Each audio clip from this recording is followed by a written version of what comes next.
Ladies and gentlemen of the press, welcome to this press briefing. With you today, we are members of the political parties LIAISON committee, representing the 68 political parties that are registered in this country. And we are really grateful to you for being here with us, and also for the PPLC members for making time to be here today on this very important matter. The Political Parties LIAISON Committee is a body created under Section 38 of the Political Parties Act, comprising of all registered political parties, providing for a platform of dialogue between political parties, the Independent Electoral and Boundaries Committee, IEBC, and the Registrar of Political Parties, ORPP. PPLC has observed with concern the soaring of the political climate in the country, which is deteriorating in spite of the country battling the unprecedented crisis brought about by the global COVID-19 pandemic. It is undoubtedly clear, as the central bank governor stated last week, that the crisis has and will continue to precipitate an unprecedented economic downturn by the collapse of SMEs, loss of jobs and livelihoods. In fact, it is anticipated that over 2 million youth could lose their jobs at the back of this pandemic, not to mention the youth who are still unemployed before the pandemic. For this reason, many Kenyans cannot put food on their tables as we speak. Indeed, your mama mbogas, the juakali artisans, and numerous Kenyans in general are suffering as a result of this pandemic. It therefore saddens us greatly that at such a time, some are using this period to dedicate their efforts to making political machinations day and night instead of joining hands to find a solution to mitigate the suffering of Kenyans. We are aware of the political maneuverings geared towards killing political parties in a bid to eradicate multi-party democracy, which is exposed in our constitution. On a daily basis, despite directives given by government, we note with concern the inequalities being experienced as people are making those political schemes. We have families, husbands and wives, the parents and children that have been separated by the cessation of movement, yet we see various political players crisscrossing county borders, defying government movement restrictions, and even holding parties late into the night with the sole intent of creating a political narrative that aims to justify their proposals to curtail political parties, an outright infringement on multi-party democracy, and an affront to the constitution they all purport to protect and uphold. Political parties have long been under attack, and this started off with a skewed allocation of the political parties fund to benefit only 2 political parties. These 2 parties have, since the inception of the fund, which is taxpayers' money, shared out approximately 10 billion. Yet we have 44 political parties with representatives in parliament and the county assemblies who do not receive even a penny.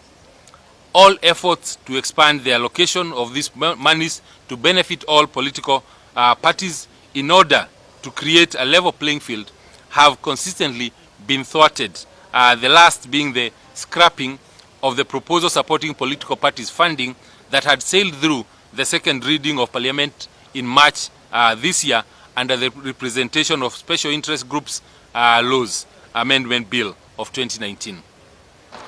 We further note that the schemes have been extended to the appointment of the Registrar of Political Parties, a move that was started at a time when Jubilee Party had its internal wrangles. This action is meant to either intimidate the current acting registrar or to allow room for the appointment of a politically correct registrar who will play ball with the system to orchestrate this devious plan to finish political parties. In an affront on an independent office, that is an affront on an independent office and gravely undermines democracy and multi-party in Kenya. Further to this, on the issue of constitutional change, we note the Constitution of Kenya Amendment number 5 Bill of 2019, which seeks to amend Article 90 of the Constitution to provide that each person who is nominated for election as President or Deputy President shall automatically be the first and second on a party list for nomination into Parliament after election.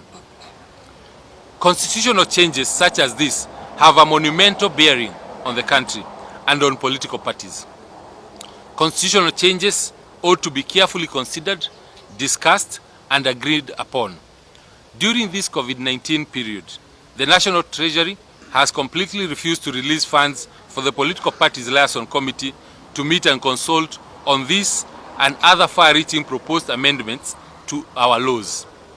Political parties are seeing this as a calculated plan to ensure that their voices are muzzled and that their logical existence is put to question, or how else would one explain lack of involvement of political parties on political matters?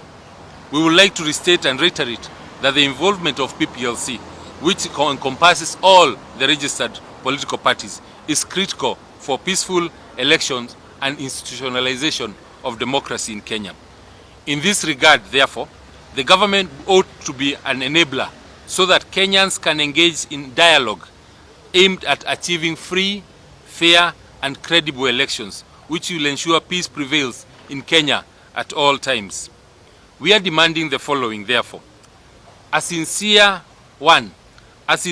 consultation process on the proposed upcoming referendum and amendments to the Constitution with all political parties, starting with the release of funds for the Political Parties Liaison Committee by National Treasury to enable political parties consultation to continue. 2, the allocation of political parties fund fairly and equitably to all registered political parties. And 3, external actors outside political parties to immediately cease and desist from intimidating and interfering with internal political party structures and affairs. We further would like to implore all Kenyans and the international community not to adopt a wait-and-see attitude in the face of actual and perceived threats to democracy, multipartyism, and ultimately the peace and stability of Kenya. A democratic Kenya was a product of a fiercely fought war by our second liberation heroes, and we owe it to them to protect and guard it with all our efforts. Thank you very much. Kenya must not forget the painful route to multi-party democracy in 1992. The journey starts in 1969 after Kenya became a de facto one-party state that traveled painfully with the Kenyan people up to 1982 when Parliament moved that Kenya becomes a de jure one-party state. And struggles continued, excited and incited by government that saw Kenya reinstate multipartyism in 1992. That was a painful time, and unless we forget, we must remember that so many lives were lost. A lot of families experienced pain because of political detentions and imprisonments. We remember, or if we don't, we must remind our people that to lose an opportunity that has been taken by the people becomes another agitation, and Kenya must not go there. First, we have experienced greed and selfishness in state management. And what it means is this, that a few politicians are looking at the political party's fund, and because of that, that money makes them think that they should be the only ones managing the political space by having 1, 2, or 3 political parties. Parties are organized organically, and organically they must be let to die. It is in black and white. The year 2011, we are about 64 political parties and about 350 applications. Today we have 64 or 68 political parties, and therefore we can actually see that people get tired of starting, organizing, and registering political parties because they are not based on ideology, any philosophy, but maybe some emotional excitement. So we are asking the country and the government, for that matter, not to excite Kenyans to one's agitation, and we do not want to disrupt peace by demonstrations that we have already witnessed sometimes in this country, and Uhuru and his government must beware that whatever they try to do, which is not democratic, touches our people the wrong way. We have seen dictators start in Africa, we have seen dictators go in Africa, and Kenya is at least more mature to appreciate that dictatorship has done something here, and we must not go back there. Thank you very much. The press, my name is Jane Jiru. I am the immediate former chair of the Political Parties LIAISON Committee. We have worked extremely hard to sustain political parties in Kenya. As we stand today, the law states that for you to have a political party in Kenya, you must have at least 24 offices across the country. You must have at least 24,000 members drawn from across the country. We have over 44 political parties with representatives. Yet only 2 political parties share in that fund. And at the same time, they expect us to continue to comply. The political schemes and machinations are going to come down to tell us, hey, look here, you are a political party, you do not have an office in such and such an area as you stated. Where do they expect the political parties to draw funds? How do we create a level playing field in Kenya for all political parties? Because every political party aims at capturing power.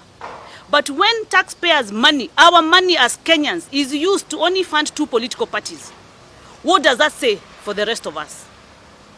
That is one of the inequalities.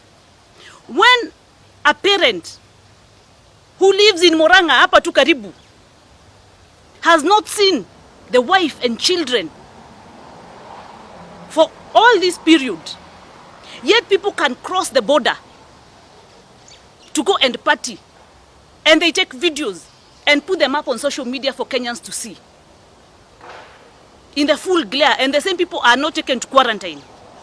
What are they telling Kenyans? That there are those who are more equal than others? Ya kwamba Kenya ni shamba la wanyama? It is wrong, and it is time that Kenyans said no to the issues that are affecting them and the issues that the government is blatantly. Yesterday tulisikia Maraga, the CJ himself, speak about the lack of respect for the law by the executive.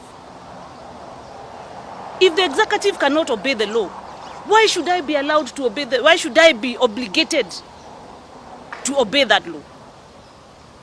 And why is the government trying to push Kenyans into a corner? Unajua saa ingine, when you're beating a cat, it is quiet, but it can turn back at you. So the president needs to look and make sure that there's equality of the law, there's obedience of the law, and we all obey the rule of law in everything that we do as Kenyans. We do not want to go back to where we have been in the past. We do not want to go back to as recent as tear gas Mondays.